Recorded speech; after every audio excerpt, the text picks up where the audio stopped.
진리가 충만하신 하나님 아버지, 오늘도 주님 저희들 주님 앞에 나와서 하나님 말씀을 공부하고 또 주님께 영과 진리로 경배드릴 수 있도록 모든 환경과 여건을 마련해 주셔서 감사드립니다. 지금 이 시간 주님의 말씀을 공부하는 시간입니다. 주님께서 친히 임해 주셔서 저희들 주님의 말씀을 올바로 알 수 있도록 인도해 주시고, 특히 주님 또 부족한 저를 세우셨으니 주님께서 능력과 지혜로 임해 주셔서 하나님의 말씀을 또 바르게 증언할 수 있도록 인도해 주시기 원합니다.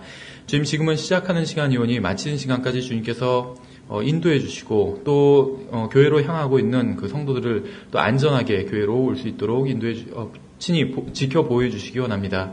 감사드리며 우리 주 예수 그리스도 이름으로 기도드렸습니다. 아멘.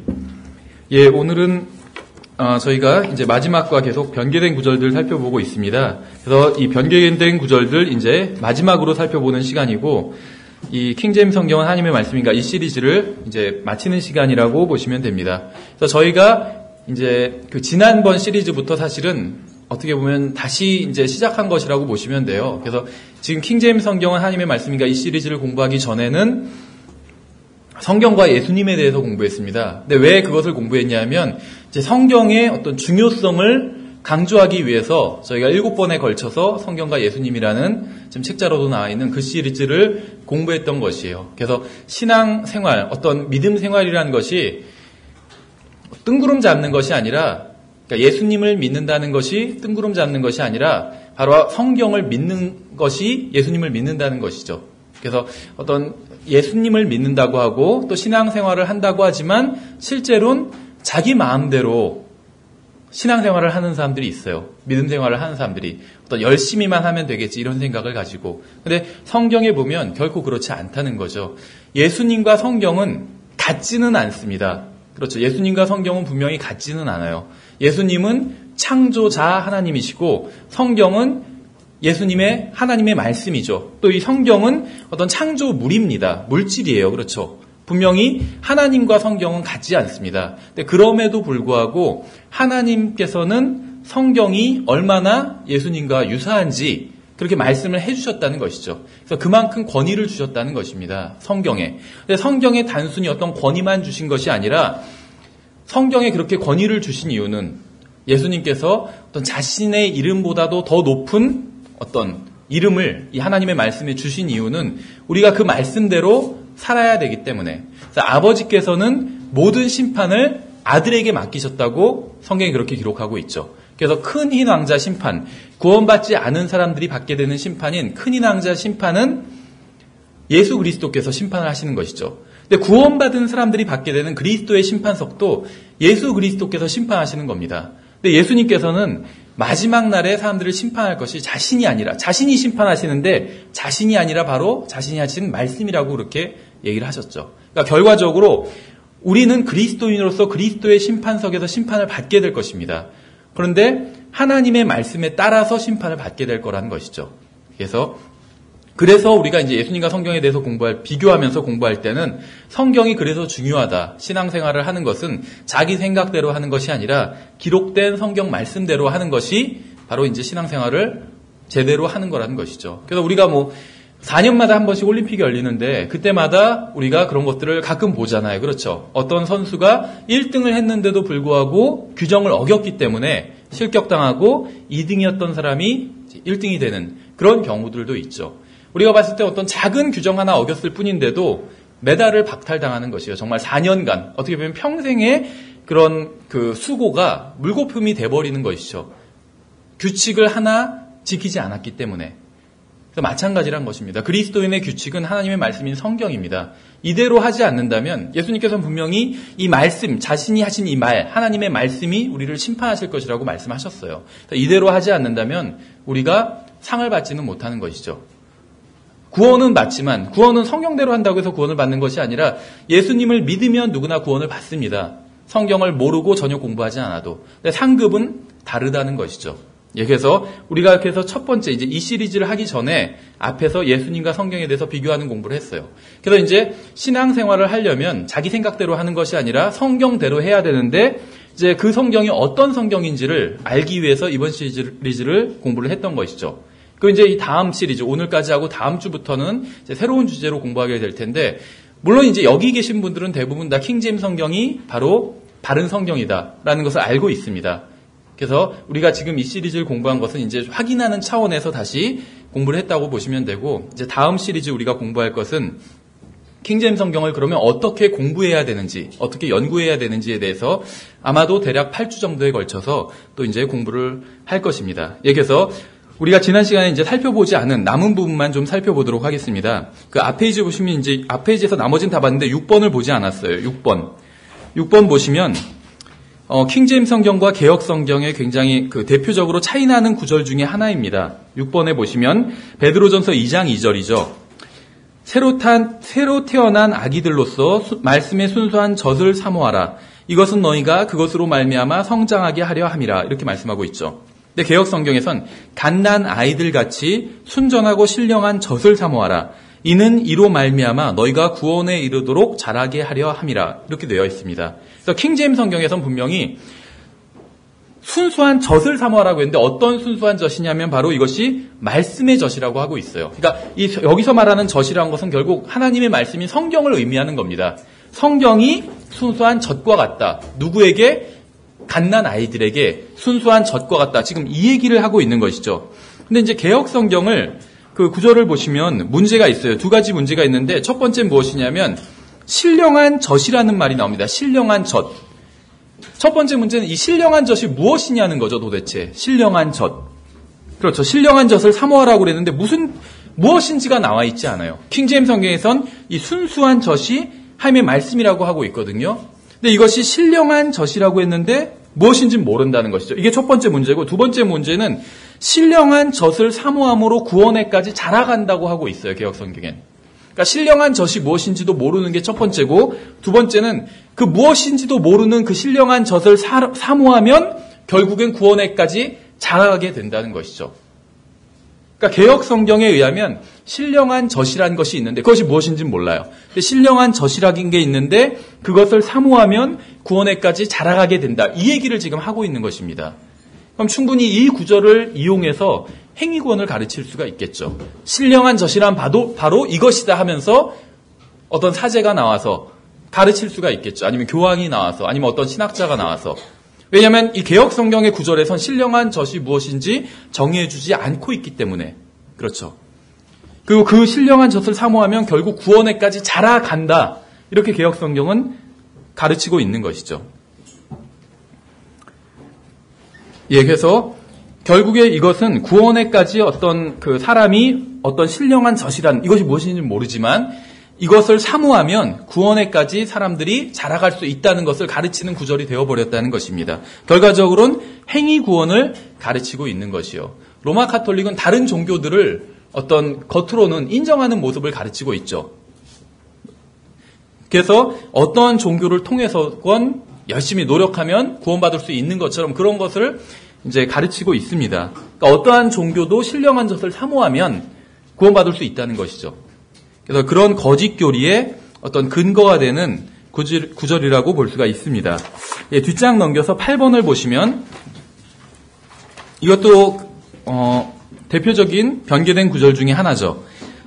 8번 요한일서 5장 7절에 하늘에 증언하는 세 분이 계시니 곧 아버지와 말씀과 성령님이시라. 또 이 세 분은 하나이시니라. 이렇게 말씀하고 있어요. 킹제임스 성경에서. 그래서 삼위일체를 직접적으로 증언하고 있는 유일한 구절입니다. 삼위일체에 대해서. 물론 이 구절 외에도 성경은 삼위일체에 대해서 증언하고 있는 구절들이 많아요. 근데 이제 조금은 좀 간접적인 형태를 취하고 있죠.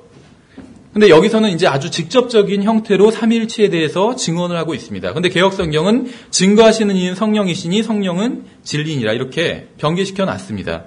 그래서 이것도 사실은 그 다른 절에서 앞절에서 떼어온 것이죠. 그래서 실제로 개역 성경은 5장 7절을 드러내고 그 다음 절에서 반으로 잘라서 이것을 5장 7절로 만든 것이에요. 그래서 삼위일체에 대해서 직접적으로 증언하는 구절을 없애버린 것이죠.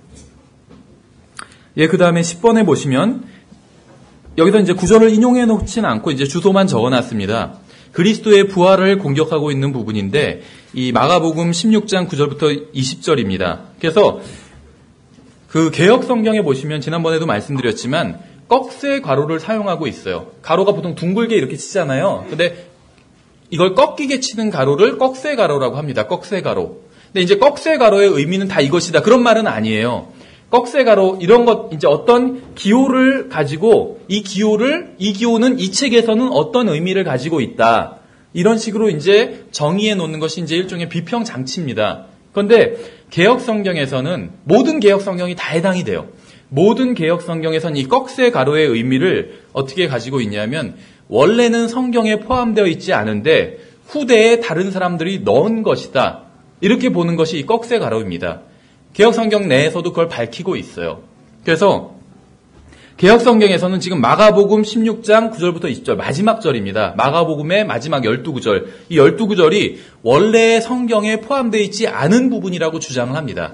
근데 이 부분 말고 또 비슷한 경우가 바로 요한복음 8장 1절부터 11절까지예요. 사실 요한복음 7장 마지막 절과 또 8장 1절부터 11절까지. 그래서 요한복음 8장 12구절, 7장 1절과 8장 11구절, 이 12구절도 성경에 포함되지 않은 부분이라고 주장을 해요. 근데 그럼에도 불구하고 성경에 둘 다 실어놨죠. 개역 성경도 그렇고, 개역 성경에서 마가복음의 16장도 그렇고, 요한복음 8장도 자기들은 이 부분이 성경이 아니라고 믿어요. 개역 성경을 편집한 사람들은. 그래서 꺽쇠 가로를 표시를 해놨습니다. 그 각주를 달아놨어요. 이것은 후대에 어떤 사람들이 넣은 것일 것이다. 이렇게 각주를 달아놨습니다. 근데 그럼에도 불구하고 지금 성경에 넣어놓은 이유는 무엇이냐면 그것이 없으면 성경이라고 생각하지 않아요. 예를 들면 요한복음 8장 1절부터 11절의 내용은 무엇이냐면 간음하다 잡힌 여인을 이제 여인이 용서받는 그러한 장면입니다. 그러니까 굉장히 예수 그리스도의 어떤 용서, 하나님의 용서를 굉장히 아름다운 그림으로 그려서 보여주고 있는 장면이에요. 그래서 이 요한복음 8장의 12구절은 간음하다 잡힌 여인, 이 부분의 이 이야기는 하나님을 믿는 사람이라면, 성경을 믿는 사람이라면 다 하나님의 말씀으로 받아들이는 부분들이에요. 신학자들 빼고, 성경 변기자들 빼고. 그래서 이 부분을 빼면 아무도 자기들의 성경을 인정하지 않을까봐 할 수 없이 넣은 것이에요.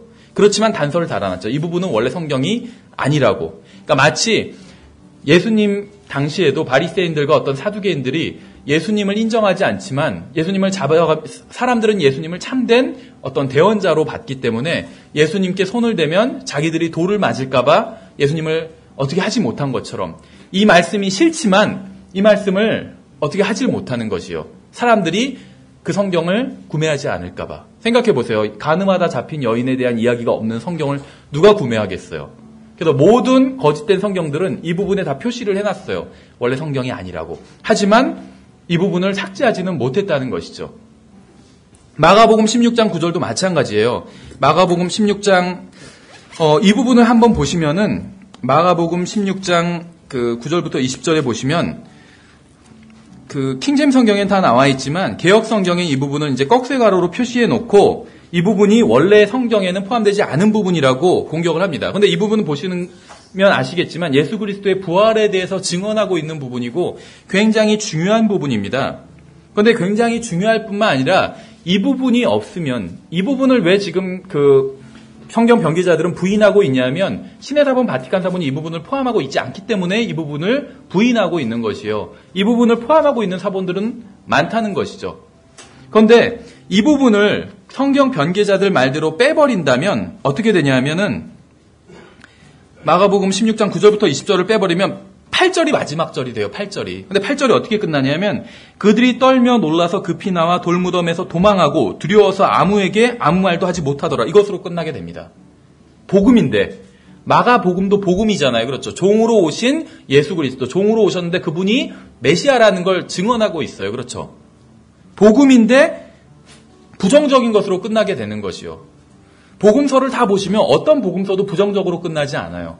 긍정적으로 끝나는 것이죠. 예수 그리스도께서 부활하셨다는 그게 복음이잖아요. 그걸 전하면서 끝나는데 복음에서 가장 핵심적인 것이 예수 그리스도의 부활인데 그것을 빼버리면 부정적으로 끝난다는 것이죠. 제자들이 도망하고 두려워하고 아무 말도 하지 못하더라. 제자들은 성령 충만해서 예수 그리스도를 증언했는데 아무 말도 하지 못하더라. 여기로 성경을 끝내버리는 것이요.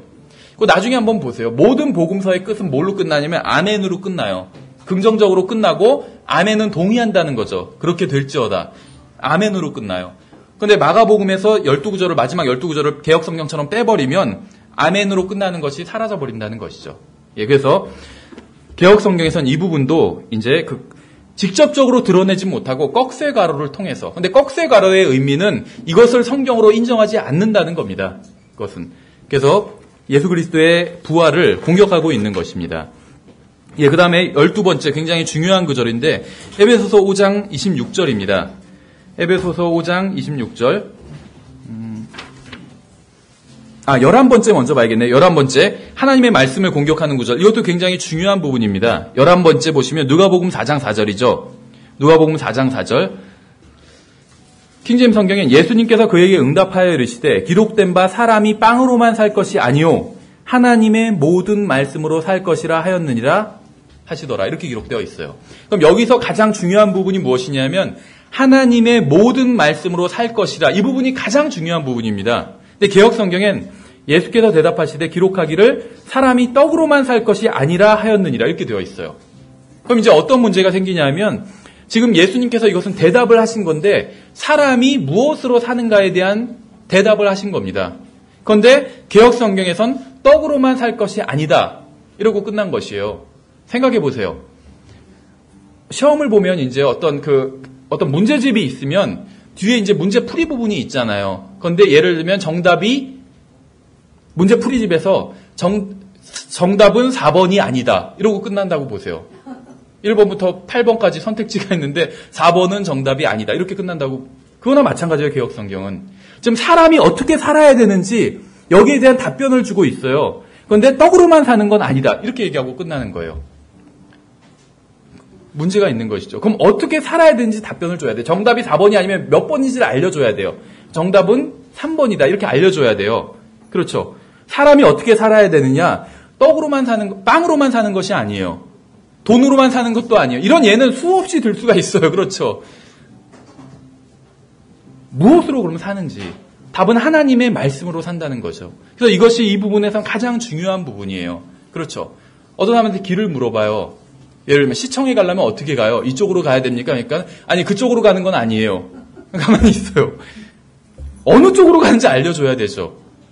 킹제임 성경에서는 그걸 알려주는 거예요. 그쪽으로 가는 게 아니라 이쪽으로 가야 된다고. 그렇죠. 근데 그 얘기를 빼버린 거예요. 누가 모르는데 그쪽으로 가는 건 아니에요. 가만히 있는 거나 똑같다는 거죠. 그래서 여기서 가장 중요한 것은 하나님의 모든 말씀으로 사람이 산다는 것. 이것이 핵심적인 내용입니다. 이 말씀을 하기 위해서 사람이 빵으로만 사는 것이 아니요. 이 말씀을 하신 거예요. 근데 그 가장 핵심적인 말씀을 빼버렸다는 것이죠. 예, 그 다음에 12번에 보시면 이제 세례를 통한 중생을 가르치고 있는 구절이 있습니다. 세례를 통한 중생. 에베소서 5장 26절에 보시면 12번이죠. 킹제임 성경에선 이것은 그분께서 말씀을 통해 물로 씻음으로 교회를 거룩히 구별하게 하고 정결하게 하려 하시며. 그러니까 아까 베드로전서 2장 2절과 좀 유사하죠.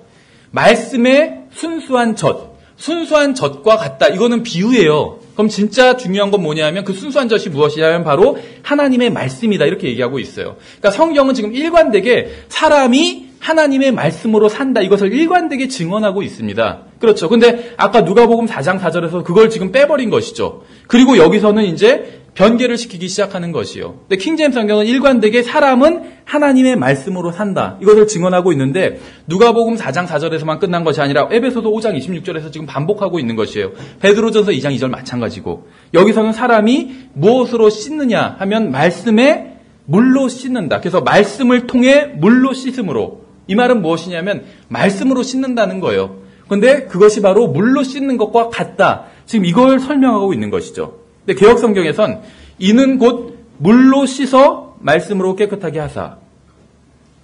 나눈 것이요. 물로 씻고 말씀으로 깨끗하게 했다고 이렇게 나눈 것입니다. 처음부터 제가 말씀드린 것이 이 세상에 특히 우리나라엔 두 가지 성경밖에 없다고 말씀을 드렸죠. 이 세상엔 두 가지 성경밖에 없어요. 킹제임스 성경 또 거기와 킹제임 성경과 일치하는 성경들과 개혁 성경 또 개혁 성경과 일치하는 성경. 외국어 성경도 마찬가지고 원문도 마찬가지라고 말씀을 드렸죠. 개혁 성경이 하도 문제가 있다고 하니까 표준 세번역이라 지금은 개혁 개정판을 이제 대안으로 냈지만 개혁 개정판을 내기 전에 표준 세번역이라는 성경을 냈습니다. 근데 표준 세번역도 결국 개혁 성경과 번역 스타일만 좀 다르지 개혁 성경과 같은 종류의 성경이에요. 그래서 표준 세번역에 이렇게 되어 있어요.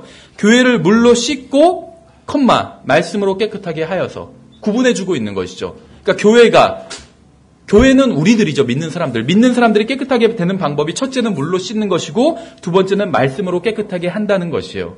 그렇죠. 우리가 죄로 더러워진 우리가 깨끗하게 되는 방법은 예수 그리스도의 피, 또 하나님의 말씀을 통한 방법밖에 없어요. 근데 개역 성경에서는 지금 말씀으로도 씻을 수 있지만 물로도 씻을 수 있다. 지금 이 얘기를 하고 있는 것입니다. 그렇죠. 그래서 개역 성경과 같은 계열의 성경들은 지금 어떻게 번역하고 있냐면 개역 성경과 정확히 같은 성경인데 카톨릭 버전의 성경이 있어요. 카톨릭 교인들용. 하지만 말투만 바꿨을 뿐이지 성경 자체는 개역 성경과 같은 성경이라고 보시면 돼요. 왜냐하면 하나의 모 성경, 똑같은 원문에서 나왔기 때문에. 카톨릭 성경에서 어떻게 되냐면 공동번역 성서, 그리스도께서는 물로 씻는 예식과 말씀으로 교회를 거룩하게 하셨다고 이렇게 변개시켜 놨어요. 그럼 물로 씻는 예식이 뭐겠어요? 세례를 말하는 것이겠죠. 현대형 성경 어떻게 했냐면 아예 그리스도께서 세례와 하나님의 말씀으로 교회를 씻어 이렇게 바꿔놨습니다. 여기서 지금 교회를 씻는다고 했을 때 그 교회 물 청소하는 얘기가 아니죠. 믿는 사람들, 성경은 단 한 번도 이 건물이 교회라고 말씀하신 적이 없어요. 그렇죠. 믿는 사람들이 하나님의 건물이고 교회라고 말씀하고 있습니다.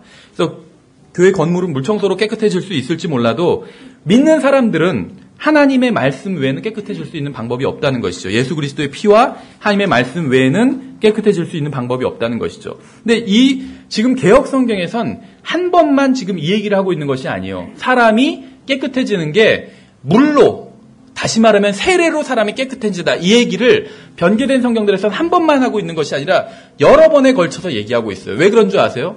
우리가 성경을 통해서 연구하잖아요. 그것까지 대비를 해놓은 것이에요. 그래서 관련 구절을 만들어놨다는 것이죠. 그것이 바로 베드로전서 3장 21절입니다.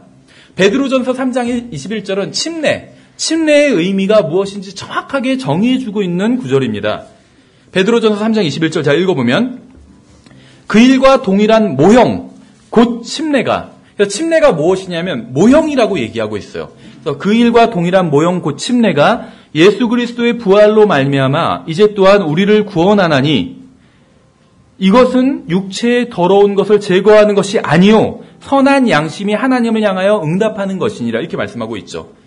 요약하면 침례는 모형이고 침례는 육체의 더러운 것을 제거하지 못하고 하나님을 향하여 선한 양심이 응답하는 것이다. 이렇게 얘기하고 있는 것입니다. 그러니까 침례에는 모형이다. 이렇게 얘기하고 있는 것이죠. 침례에는 어떠한 능력이 없다는 얘기를 하고 있는 것이에요. 그렇죠. 개역 성경에서는 어떻게 되어 있냐면 물은 예수 그리스도의 부활하심으로 말미암아 이제 너희를 구원하는 표니 곧 세례라 이렇게 되어 있어요. 이 차이를 아시겠죠? 킹제임스 성경에서는 침례가 모형이라고 말씀하고 있어요. 근데 개역 성경에선 세례가 표라고 얘기하고 있습니다. 모형과 표 엄청난 차이가 있죠. 표는 영어로 토큰이에요. 토큰. 우리가 지금은 카드 찍고 버스에 타지만 예전엔 토큰을 냈잖아요. 토큰을 내는 건 괜찮아요. 그렇죠. 토큰은 힘이 있어요. 그 안에. 돈의 가치가 있다는 것이죠. 실제로 토큰은. 표라는 것이에요. 표. 그래서 표는 힘이 있습니다. 어딜 들어갈 때 거기를 들어갈 수 있는 표를 보여주면 들어갈 수가 있어요. 그렇죠. 출입증. 그게 표죠. 예를 들면 청와대에 들어갈 때 출입증이 있는 사람만 들어갈 수가 있어요. 그 출입증은 들어갈 수 있는 표라는 것이죠. 근데 출입증에 모형이 있는 사람은 들어갈 수가 없어요. 오히려 그러면은 공문서 위조죄로 잡히겠죠. 모형. 킹제임스 성경에서 침례는 모형이라는 것이요. 침례만 받은 사람은 구원받을 수 없다는 것입니다.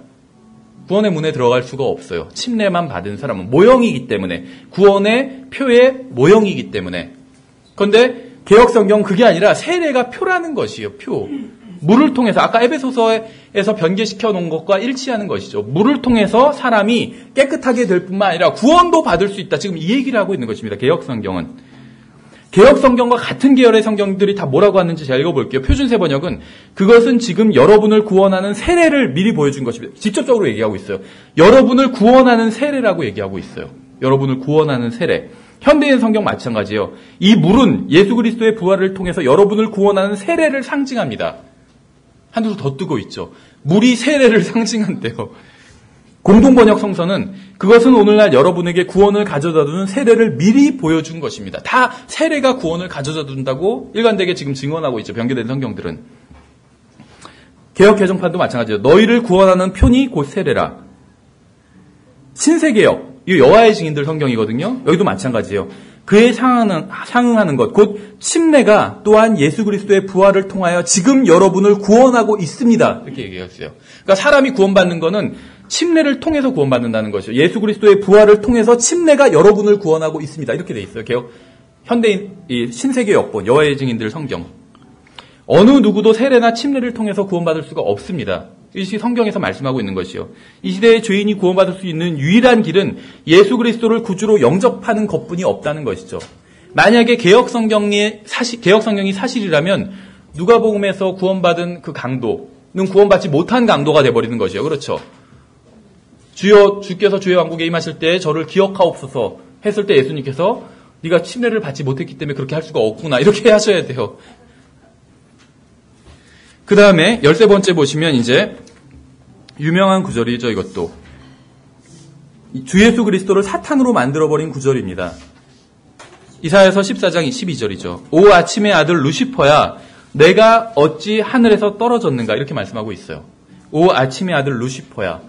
루시퍼는 성경을 믿지 않는 사람도 마귀라는 것을 다 알고 있습니다. 성경을 읽어본 적이 없고 그리스도인이 아닌 사람들도 루시퍼가 누굽니까 하면 그것은 사탄입니다. 다 알고 있어요. 그렇죠. 그래서 성경은 무엇이라고 말씀하고 있냐면 지금 사탄이 하늘에서 떨어졌다고 말씀하고 있어요. 사탄이 하늘에서 떨어졌다. 사탄이 단순히 하늘에서 내려왔다는 게 아니에요. 떨어졌다는 것이에요. 왜 그러냐면 하나님께서 쫓아내셨기 때문에 떨어진 것입니다. 하늘에서. 지금 킹제임스 성경은 하나님의 말씀은 이것을 말씀하고 있는 것이죠. 근데 개역 성경에선 너 아침의 아들 계명성이여 이렇게 돼 있어요. 루시퍼가 계명성이라고 되어 있습니다. 그런데 어떠한 히브리어 원문, 변개된 것이든 보존된 것이든 어떠한 히브리어 원문에서도 계명성이란 말은 나오지 않아요. 그러니까 이것은 어떠한 원문의 근거도 없어요. 변개된 성경도 보존된 성경도 계명성이란 말은 나오지 않아요. 근데 이것을 계명성이라고 고쳐버린 것이죠. 그런데 여러분은 계명성, 새벽별이 누군지 알죠? 계명성은 새벽별의 한자어예요. 그렇죠? 그래서 표준세번역, 개역성경은 지금 100년 전에 번역됐으니까 계명성이라고 한자어로 썼는데 표준세번역은 개역성경과 같은 성경인데 말만 현대어로 고친 것이요. 표준세번역 뭐라고 되어 있냐면 웬일이냐 너 아침의 아들 새벽별아 이렇게 되어 있어요. 새벽별아. 같은 말이죠. 현대인의 성경은 샛별과 같은 바벨론 왕아 이렇게 되어 있고 공동번역 성서는 한둘 더 떠요. 웬일이냐 너 새벽 여신의 아들 샛별아 이렇게 되어 있어요. 새벽 여신이란 말까지 넣었어요. 그렇죠.